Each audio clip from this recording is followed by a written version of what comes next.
How you doing, guys? B. Walton here for AIR Superiority products. My name is Baxter. Most of you guys know me as B. Walton. You can call me Baxter, B. Walton, doesn't matter. And so what we're going to do here today is show you exactly how to install the regulator from AIR Superiority. Now this is a Hatsan AT44-10, and the first thing you want to do is take everything apart, and you want to make sure that inside the tube is very clean, because you're going to be sealing with O-rings, so you don't want any dirt to come between the tube and the O-ring, so you want to make sure everything is clean. Now once everything is clean, then you're ready to drop the regulator in, and the regulator is going to go in this way, and therefore the valve will butt up to the top of the regulator this way. But before you drop the regulator in, make sure that you have it on the proper setting that you would like. Now, how do you know what to set your regulator at? Well, there's a big difference between shot count and power. You know, you could you want to make a fine balance between the two. Now, what does a regulator do for you actually? Why would you want a regulator? Well, I have a graph here that's going to show the reason why you would opt for a regulator. Let me move in a little closer. So, this graph here is a graph of, let's say, an unregulated gun. As you know, an unregulated gun has what they call a bell curve, which it starts off at a low pressure or low feet per second, and then it gradually grows up. And then when it goes up to a plateau that's like it's shooting really good, it's the feet per second and the spread is very close, and that's where you want your regulated shots at. So a regulator is going to keep you here from shot one all the way till it falls off a regulator. So the key is to set your regulator on this here, what they call the heart of the string. So we call this the heart of the string right here, this plateau right here. And usually it's between 3 to 6 feet per second ES. Now ES stands for extreme spread. So you want your extreme spread low, and that's the variance between shot from shot. So let's say, for instance, if you had a ES of, let's just say, 40 feet per second, which some unregulated guns do, you're going to have a variance, and your POI is going to shift. So that's not going to give you the best accuracy. Even though your gun may be accurate, but the rate at that the pellet is propelled at is going to give a little variance, because some are going a little faster, some are going a little slower because of the extreme spread. So what a regulator does is keep you in there at the heart of the string and gives you a low extreme spread. And that's what a regulator does, and that's what we all want out of our rifles. So we're looking for a low ES, and we're also looking for shot count. Now the regulator can be adjusted, and I don't know if you're not going to be able to see it per se on the camera, but there's a line that's etched into the brass top there that you can turn and set the regulator. Now the regulators do have the settings on there as far as 120, 140, 165 bar settings. Now you're going to have to decide what you want out of your gun. Now for me, for instance, I go for balance of power and shot count. I want the most power I can get at a reasonable shot count. So I have the AT44 short, and with the short, I want it to be shooting from 890 to 900 feet per second. So I set my regulator up at around 160 bar or so, and that's high pressure for a regulator, but that's going to propel the pellet at the speed that I want. Now, setting the regulator up that high, of course, you're not going to get a high shot count. I'm probably going to get 13 to 14 shots before the regulator falls off. But that's okay for me because I hunt. So if I can get 14, well, the clip holds 10. If I can get a full clip at a 3 feet to 6 feet per second spread with that kind of accuracy, and that accuracy is going to come into play at long distance shooting. Now, not so much if you're shooting 35, 40 yards, but when you start stretching it out to 100 yards, 120 yards, 75 yards, 90 yards, that's when everything really comes into play. So that's the approach that I use. Many don't want that. Some want maybe a 20 foot-pound gun, and they want more shots. There's some that get the regulator and set it at a low setting, maybe 110 or 120 bar, and they squeeze about 30 or 40 shots out of that, but at a lower foot-pound. So they may be a 20 foot-pound or 18 foot-pounds, but they're getting a lot of shots out of it. So you have to decide if you want a regulator and what you're going to use the regulator for. Now, if you're going to use extremely heavy pellets, then I would probably go unregulated or stick with unregulated. Say, for instance, my BT65, I've tried both of them. I tried, well, if the JSB King Heavies were shooting or did have a good fit in there, I probably would have stayed unregulated. But since the JSB Kings Heavies are kind of iffy, I went back to the regular Kings, which is a 25.4 grain pellets, and I'm getting 51, 52 foot-pounds regulated, which is just totally fine. Now, so you have to decide which way you want to go with the regulator. Now, another thing is a lot of people are getting new rifles, Hatsans in particular, and they're having problems with, they don't know how to tune them. Now, when you put the regulator in, you can just drop it in, yes, but to get the best out of your regulator, you want to tune your hammer spring to the regulator. Because remember, before you drop the regulator in, it was an unregulated gun, so the hammer spring may have been pretty heavy, and you don't need that, because what happens with a regulator, you see this chamber here to here, that's where each shot is filled up with air. So when you release, when the hammer hits here, it only has to hit enough to release this plenum of air that's held inside this regulated chamber.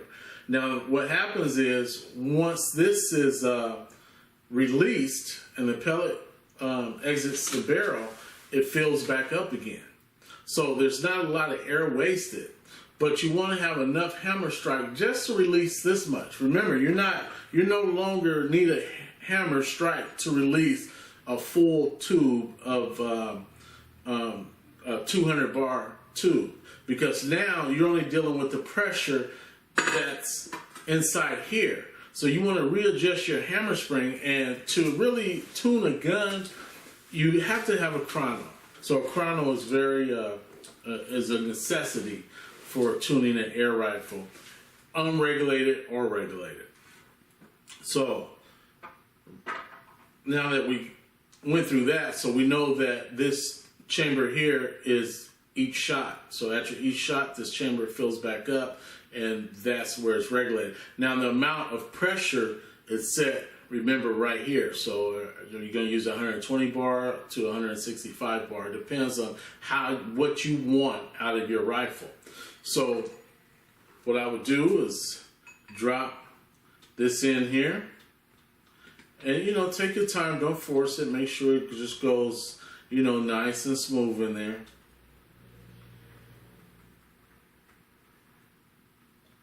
And make sure that the O-ring stays nice and flat on there, so when you put the other part on, you'll be okay.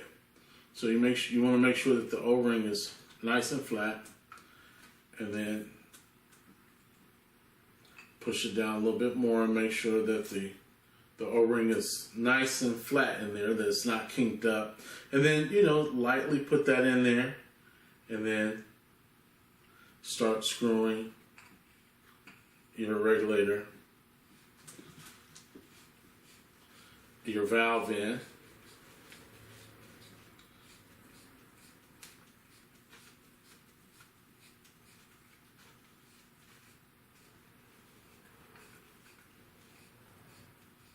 And there's two ways to, you do not have to have a breathe hole.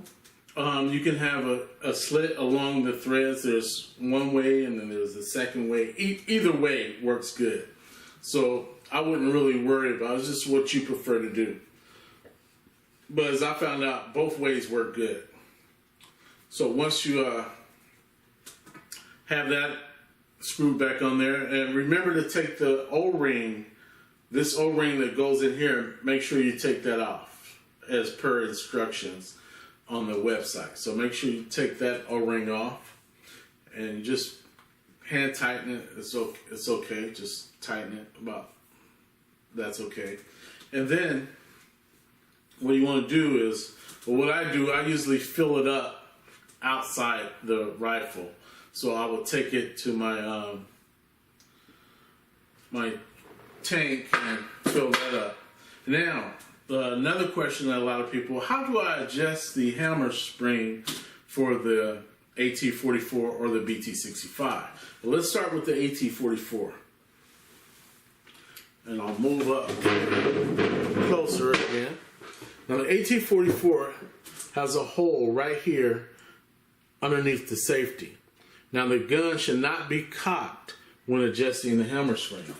But you're going to need a 4mm, correct me if I'm wrong, I think it's 4mm or 5mm Allen T-wrench, T-handle. The T-handles are the longer ones. But make sure you get the right size, so double check. I'm pretty sure it's 4mm, but it's not written on the handle, but I'm pretty sure it's a 4mm Allen. So you're going to take this, and this is going to, see, I filled the set screw right there that adjusts the spring. Now, for the AT44, if you turn it counterclockwise, that's going to give more tension. If you turn it clockwise, that's going to give less tension. Now, what I would do is keep everything off, put my barrel on, put the air in my tube, and screw everything on, and turn on the, your chrono, and then adjust it that way. How I would start is I would turn it all the way in so there's no hammer strike, the lightest hammer strike, and then I run 5 shots through the chrono. And then I give it a little bit more tension on the hammer and run another 5 shots through the chrono. And then I get it to where it peaks out right where it can't go any further as far as feet per second. And then I give it a half turn back in and you should be good. But another note for adjusting the hammer spring, right here, there's a little hole right here. And if you look at the little hole, there's a, you'll see the hammer turning. And what you're going to have to do is,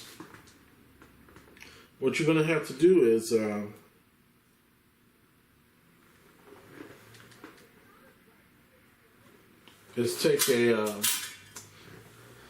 smaller Allen wrench or something like that.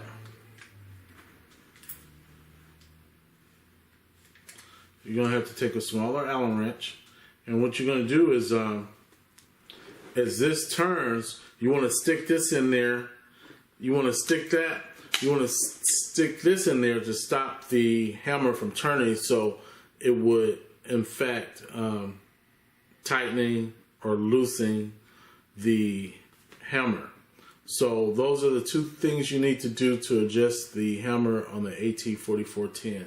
And on the BT65, you do not have this hole here, but you have a screw, Allen screw on the side that you need to loosen, and then adjust it, and then retighten the Allen screw on the side. So it's very simple. But those are the two things you're going to need to adjust it. You're going to need a small device, a screwdriver or Allen to put into the hole to stop the hammer from turning to adjust that. And then once you've done that, then you're fine.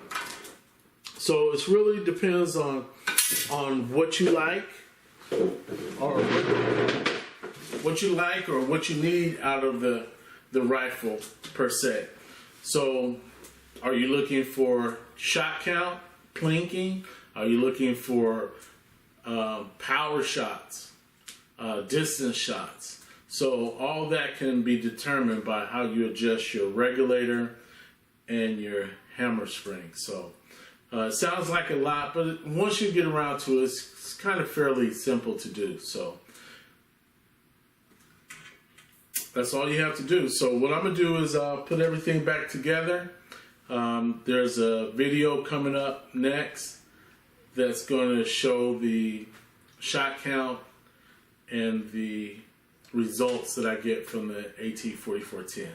So, hey guys, I'm doing this for you. Any questions that you need answers to, just let me know. Any demonstrations, any tutorials, let me know. We'll be happy to do it. You can buy the regulators, the Huma regulators at AIR-SUPERIORITY.com, AIR-SUPERIORITYProducts.com. His name is Nick, very nice guy. So this is B. Walton with AIR Superiority Products. Until next time.